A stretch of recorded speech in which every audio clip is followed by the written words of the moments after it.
The nozzle is the last section of tubing on your backpack blower. It nozzles down to increase the speed of the air leaving the tube. The nozzle tends to be rubbed against the ground during normal use. After a time, the tip will begin to wear away, which will alter the direction of the air flow and the speed of the air. Replacing the nozzle is a repair that you can do yourself, and I'm going to show you how. Hi, I'm Mark Socha.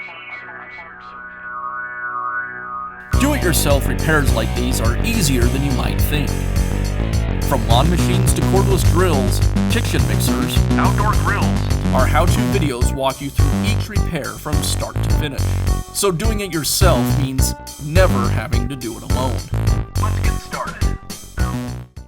I'll begin by removing the old nozzle from the blower. To remove the nozzle, I just rotate it counterclockwise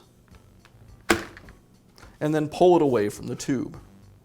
To install the new nozzle, I align the tab with the notch. Insert the two together, and then rotate it clockwise to lock it into place. And that's how simple it is to install a new nozzle on your blower. Be sure to check back often for new videos and expert advice. If you found this video helpful, give us a thumbs up And leave a comment.